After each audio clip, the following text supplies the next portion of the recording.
келесіңдер. Сендер өздерің үшін келесіңдер. Дұрыс па балам? Сен не үшін келесің, айтшы маған. Өзің үшін келесің, дұрыс па? Енді істесейші енді. Өмірде егерде бүйтіп жүре беретіндер осындай болар жағаны. Бүйтіп ұрмай, соқпай, бүйтіп жүре беретін болсылар, өмір бақи көтек боласыңдар болар. Елдің жігіттердің арты, жігіттердің соры көтек болып жүрсіңдер. Балалар, мен сендерге айтайын, конкретно айтайын. Бұл өмір білесіңдер ма, қандай жігіттерден тұрады? Айтшы балам, бұл өмір қандай жігіттерден тұрады? Кім маған осы сұраққа жауап береді? Араларында бар ма осы? Конкретный пацан осы жігіт осы сөзіне жауап. Осы мен сөзіне жауап қайтарады. Өмір неден тұрады? Айтыңдаршы. Нұрсұлтан, неден тұрады өмір? Азып айттым ғой мен. Өңкей топастар білмейді. Өмір деген төбелестен тұрады. Өмір деген төбелестен тұрады. Кім төбелеспейді, кім алға қарай жүрмейді, кім ұрмайды, кім соқпайды, сол жеңіске жетпейді, жігіттер. Сол естеріңе сақтап алыңдар, жақсылап, миларыңа ұғып алыңдар, балалар. Жүресіңдер сосын, елдің соры болып, елдің арты болып жүресіңдер. Жыламаған балаға емшек жоқ дейді, білесіңдер ма? Қазақта сондай сөз бар. Сендер төбелеспесеңдер мен бір бәлеге үйренемін, бір бәлеге жету керекпін деп, алдыға қарай өз-өздеріңді алдыға қарай тартпасаңдар, сендерді ешкім тартпайды. Әке шешелерің ойлайсыңдар ма қазір? Өмір бақи арттарыңа тартады деп, жоқ, уақыт келеді. Әке шешеңде буы төмен түседі. Олар төмен, абыройлар төмен түседі. Сендердің абыройларың жоғарыланады, уақыт келеді. Әке шешелеріңді көтеретін уақыт. Қазір сендердің әке шешелерің сендерді көтеріп жүр. Сендер өткен баласыңдар қазір, 15 жасар, 16 жасар, 14 жасар. Но ертең уақыт келеді уже, 2 жыл қалды уже. 2-3 жыл қалды. 18-19-ға келесіңдер уже. Сендер бұл жастан өтіп, сендер аналардың әкелердің бір абыройын көтеретін бір жасқа келесіңдер. Сол жүресіңдер мәлім, мама, мама 20 мың теңге беш, мама 10 мың теңге беш. Мама мен қыздарға барам, клубқа барам. Киім алып беш маған, мама деп жүресіңдер ма?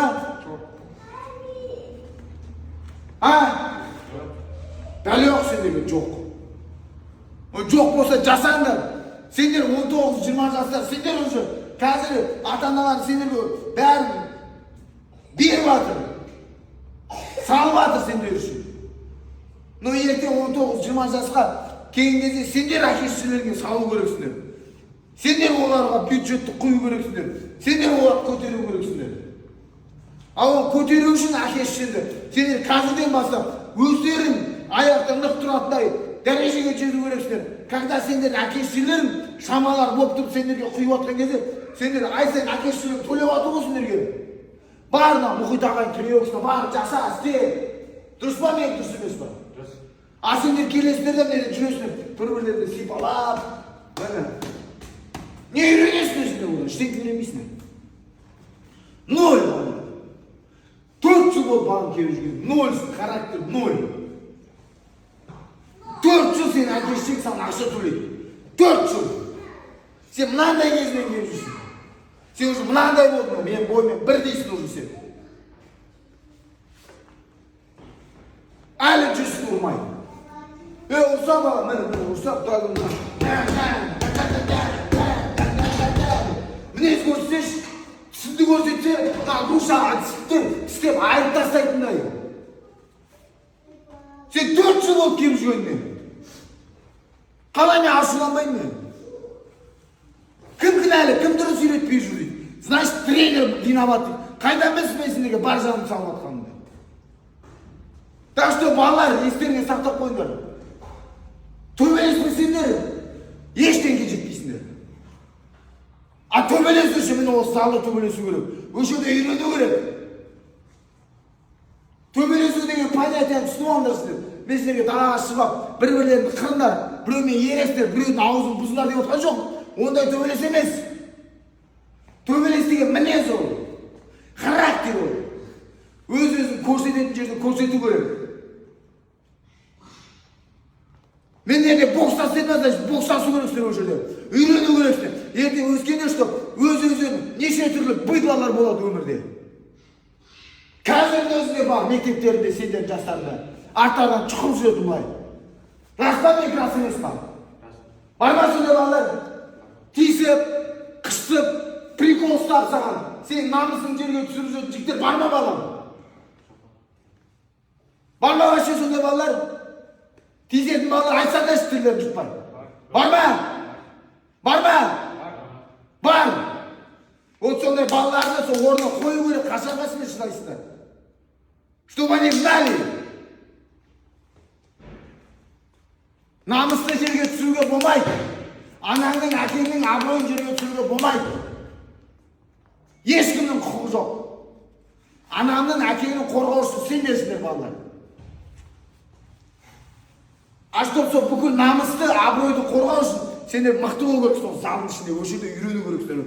Өші жерде қорғану, ұру мініп, бокстасу мініп, соққы тастау, соққыны қабылдау, соққыдан кетіп қалуда өзінің соққын тастау деген сияқты. Үйрену керексіңдер, төбелесу керексіңдер. Өмірде любой үлкен жетістікке жету үшін төбелесу жетеді. Төбелесу деген сөз еңбек ету, мінез көрсетуде мінез көрсету. Сонда сендер биікшіңді бағындырасыңдар. Абылай өмір бақытында сипаласыңдар ма? Нөл бағындырасыңдар. Сендер никогда ешкім олай сипаламайды. Тем более өмірде. Өмірде нағыз мықты жігіттер, дерзкий жігіттер, характерный жігіттер, мінезі бар жігіттер үлкен жетістікке жетеді. Дұрыс па мен дұрыс? Так что төбелесіп бокстасыңдар. Үйрендер бокстасып. Аналардың әкелері сендерге салып жатыр ма? Сол салған тиын ақтаңдар. Қашан тренировка бітеді екен деп, тез-тез 1-2 сағатты бітіріп үйлеріне қайтпай. Так дело не пойдет. Лучше не занимайтесь тогда. Керек емес ондай боксын.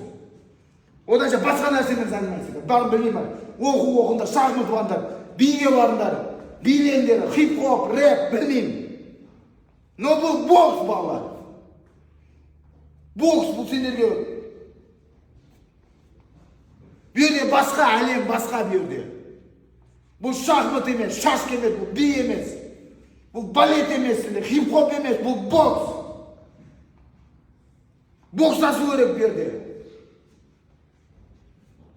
Сен ұрмасаң, сен ұрат берде. И өмірге де бір үйрететін бір үлкен сабақтардың бірі, кішкене болсын сені бір өмірге былай нормальный бір өмірлік жолға сені бір бүйтіп қоятын, итеретін бокс. Бокс пен өмір немеге байланысты, білесіңдер ма? Білесіңдер ма? Білмесеңдер жауап берейін сендерге. Бокс жасатқан кезде неше түрлі соққыдан кейін боксерлар тұрып атады ғой, білесіңдер ма? Нокауттан кейін, нокдауннан кейін білесіңдер ма? Құлап атқан жерден тұрады да қайт, 1-2-3 деп қайтадан тұрады, ары қарай бокс жасады. Ол не үшін тұрады, білесіңдер ма? Қатты соққыдан кейін, нокдаун, нокауттан кейін қарсылас тұрып, ары қарай бокс жасады. Не үшін? Не үшін ол тұрды? Сұрақ сендерге, не үшін тұрды? Соны білмейсіңдер елмен танып. Өйткені оның характер мінезі бар. Оның характері бар, ол тұрды, ол ары қарай бокс жасады. И өмірде де солай жігіттер. Егер ол характер болмаса, ол құлайды да ары қарай жата береді. Болды, маған жетеді, мен басқа соққы алып келмейді дейді. Жеңіле салайын дейді, жата салады. А характері мықты еркек, мықты жігіт, ол ары қарай нокаут болсын, нокдаун болсын, тұрады да ол. Мен ары қарай бокс жасамын дейді. Оның қолы сынып кеткен, қабырғасы сынған, мұрны сынған, жағы сынған, қарамайды оған, мен бокс жасамын дейді, до конца бару керекпін дейді. Ұят болады, мен ұтылсам да, бірақ мен 12 раунд бойы мен до конца боксқа шығу керекпін дейді. Өмірде де солай жігіттер. Неше түрлі падение болады. Неше түрлі өмір соққылар береді. Жұмысың алға баспай қалады, басқа да нәрселер болады, тағы да басқа да нәрсе, істілігің алға жүрмей қалады. Анша-мұнша адамдар сол кезде сынады жігіттер, жат жолдан сынады. Қоя салайын осы деп. Нағыз мықты жігіттер осы, бокстан өткен жігіттер. Жоқ, мен алға қарай жүремін. Бұның бәрі әлі ничего, өмірдің сынағы бұл дейді. Сол үшін мінездерің болу керек. Ничего десе. Балибай!